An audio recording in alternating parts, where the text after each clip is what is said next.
What's up, poker players? Hope you guys are out there just cashing it in on the tables. Last couple videos have been about tourneys, but I've also played some cash games while I was playing those tourneys. Not as much volume as I usually put in on the cash games because of the online super series going on at America's Card Room, but I did get like 2,000 hands over the last 3 days and made up for some of my tourney losses in these cash games. So let's look at some of the big hands from the cash games. Let's get into it.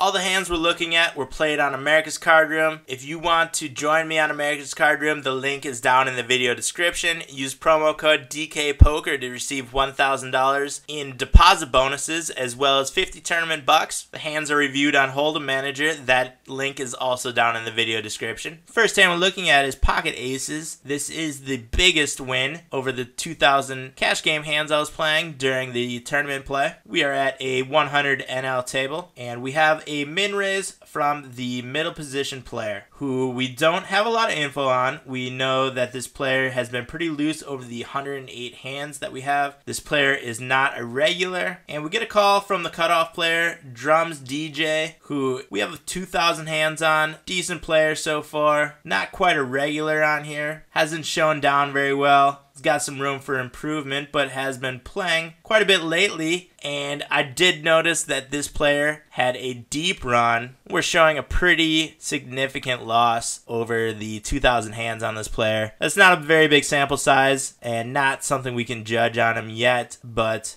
he totally made up for it, and I'm going to show you here in a second. Here's the MOSS number 42 main event. Yep, that's Drums DJ right there. Second place. Congrats, guy. He's probably going to be more of a regular now after winning almost 27,000 on that tourney. Shit, son. One spot from winning the bracelet. Back to the hand, though. So Drums DJ makes the call in the cutoff, and I am 3-betting here in the small blind with the pocket aces. We get called by Felted 18 in the big blind. Another player who's not quite a regular, but has decent numbers here, and Drums DJ makes a call. There's now 29.75 in the pot, 10 high. I bet half pot leading out. We get called by Felted as well as Drums DJ. The 10 on the turn does not play well for us, and there's a good possibility that there are a couple 10s in these players' ranges with the 26 VPIP and the 29 VPIP, but they both check back, and the river is a 6. I don't think there's many 6s in the pre-flop 3-bet calling range, so I continuation bet here to try to get some value out of any of the other pairs that could be calling a 3-bet pre-flop. We might also get a call from an ace here who thinks that the ace high could be good, or splitting a pot with the ace high. And we get a call from Felted 18. We do not know what he wound up having, but we pick up a $114 pot right there with the pocket aces. Now we're at the 50 NL table. We are playing a little bit short-handed here. It is a 6-man table right now. And we get an open raise from out of the gun to 3x. We have not very much info from this player. Pretty loose so far over the 30 hands that we have. And we get a call from the small blind as well. I'm going to see a flop here with the 7s. Wind up flopping top set. Love that set. Very draw heavy board. Two-tone, 2 spades out there. I just check back, let this player put in the continuation bet that we hope he does, and he bets 2/3 of the pot, 285. I decide with such a draw heavy board and very low cards out there that we can probably get calls from a lot of the draws, a lot of the pairs that could be over this board. So I make it 855 to go, and he makes a call. There is now 2160 in the pot. We have 45.24 in the effective stack over there. I put in $12 right now, try to build this pot and put us in position to get all our chips in on the river. And he does that for us on the turn by jamming all in. Never gonna get away from a set here, so I do make the call. He winds up having a flush draw going into the river and misses it, and we pick up that pot of over $109. Padding the bankroll. We are at the 50 NL table again, 6-handed again. We have pocket aces in the big blind. Folds around to the button, who makes a 3x raise, and I 3-bet from the big blind to 550, and this player makes a call on the button. Flop is 773 rainbow, 1125 in the pot. I put in a half pot size bet here, and he makes a call. The turn is the third 7. That gives us a full house here that is only losing to another 7 out there. This player's 44% VPIP, could have 7s in his range, but there are a lot of other hands out there that we are going to be beating. So I bet 950. That sets us up perfectly to get all of our chips in on the river. And he raises here to 2750, pretty much pot commits us, and I jam the rest of my chips in. He makes a call of pocket jacks, and it is full house against full house. Ours is stronger, and we take down a pot of over $97 on that one. At the 50 NL table, we get a under the gun raise to 3x, and a call from under the gun +1. I 3-bet with ace king in middle position, make it 650 to go. Full draw to under the gun, who makes a call, and the under the gun +1 makes a call as well. There's 20-25 in the pot. Both of these players are beyond pot committed. We have 21-23 in the effective stack here, who jams all in. I make the call because this player is pot committed, and I could see this play from the entirety of his range if he's playing it correctly. Unfortunately, we are up against queens, and we need an ace or a king. We miss the turn, and we hit a king on the river and take down that pot. All in game is on point. Maybe not on point. Maybe you got a little lucky that time, but I'm going to take it. At the 50 NL again, this time we are full table, and we have ace king in middle position. Under the gun +2 makes it 175 to go, and I 3-bet from middle position again with ace king. Folds around to under the gun +2, and he makes the call. This player has a relatively high VPIP of 31%, only 209 hands on this player, probably a recreational type player. And we see a flop of king high, rainbow. That one works out well for an ace king. 1175 in the pot. On the gun +2 checks, and I check. Turn is a 5 of diamonds, and our opponent bets $7 into us. I just make a call here. I think this player has a lot of bluffs in his range, or he could be betting for value with a pair smaller than the kings. The river is a 7. There could be a couple 7s in this player's range, and he bets 20 bucks. So this is either going to be a bluff, or this player hit a 7. There's the possibility he hit a 5 with pocket 5s on the turn, or pocket deuces that he slow played on the flop. But I think we are going to be ahead of the majority of this player's range here, and it looks like a bluffy bet to me, almost full pot. So I do make the call and pick up a pot right there, almost 63 bucks on that one. This guy did all the betting on that pot, did all the work for me. I think that one worked out perfectly, because if we bet, queen high is probably not going to stick around. Now we have ace king suited under the gun, make it 3x to go, and we get 3-bet. It's a min 3-bets from a recreational player, only 133 hands on this player. He does have pretty good numbers over that range, but is not quite a regular yet. So we have to think about this. Usually min bets from players that aren't regular are going to be very strong hands, but he is very small stacked and has 3-bet 50% with non-premium hands so far. So I decided to 4-bet here. I probably should have looked at that 3-bet as a very strong hand being a min 3-bet, but I do not, and he 5-bet jams. It is pretty short stacked here. I'm going to get it in with the ace king. See that we are up against kings, which is a 34% pre-flop. Not the best, but we do have a lot of outs, especially when we have the nut flush draw on the flop. So any club or ace gives us the hand here. We're at almost 47% after the flop. Come on, ace or club. We wind up missing it, and this player takes down a pot and a lot of our stack right there. Can't win them all. Now we're at the 100 NL table. We have ace king again, this time in the big blind. The cutoff player makes it 3x. The small blind calls the 3x, and I make it 13 to go. It's a $10 raise, and we get a call from the cutoff player. Flop is 9 high, 2-tone, 2 diamonds. We have a backdoor diamond flush draw to the king and 2 overcards, but I see that this player has a pretty low flop continuation bet, so I just check back, and he checks back as well. Now I know our hand is most likely good here. The 4 of diamonds comes on the turn. We are now 1 card from the diamond draw. I bet 10 on the turn, trying to get a little bit of value. I think we're gonna I think we are going to be good here with the ace king, and he makes a call. The river is the king, and I think we can try to squeeze a little bit more value out of this player with the river king pretty much locking up the hand for us. But he does make a fold, and we wind up picking up that pot right there of $49. At the 100 NL again, we have pocket kings this time around, playing from the big blind. Folds around to the hijack seat, who makes it 5x to go. This is a regular player, good numbers. I know this player puts in a lot of volume. I see his name up on the Bees leaderboard every week. And we get a call from the cutoff from the player that we just got in that last hand with. We are all deep stacked here at over 100 big blinds, and I put in a pretty good raise here of $18. I usually make it a little bit bigger, but I kind of want to induce some calls here and not give away too much of the strength of my hand playing against two regular players. So we get a call from the open raiser. There's now 41.50 in the pot. We have 82 behind us, so we are pot committed right now, and that flop doesn't play out too well for this player's 3-bet calling range. There could be jacks, there could be queens. Ace king is still relatively strong right here. Aces are beating us, so we fall behind a lot of this player's 3-bet calling range. So I just check back, and he checks back as well. The turn is a 6. I check back again to try to see if this player slow played the flop, and he checks back. Now I think I could be good. Maybe this player has 10s in his range. Maybe he had the ace king and decided not to continuation bet at all. But I think pocket queens or pocket jacks would have bet at least the turn there. Maybe this player was playing a balanced range too and called with a suited connector or something lower than that. So the river is a deuce. That doesn't improve many hands at all, unless this player was playing a 4 or 5 suited, which I highly doubt he was. So I bet 22 bucks, try to get some value on the river, and we do get a fold from this player and pick up that pot. That was an interesting play. I'm intrigued to find out or know what this player had, because I'll never find out, but I am intrigued to know what he had. Maybe an ace king. Maybe an ace king would have called on the river though. Maybe he had just something like 8-7 suited, 9-10 suited, 9-10 suited might have bet in there. Maybe he had something like 8-7 suited. Now we have pocket aces in the cutoff. This is the 50 NL table, and we have an open raise to 4x from under the gun, and we get a 3-bet to 950 from under the gun plus 2. I think I probably should have just called here. I think this 4-bet is a mistake. We want this player over here from under the gun to stick around. Although under the gun opening ranges are pretty tight, I still think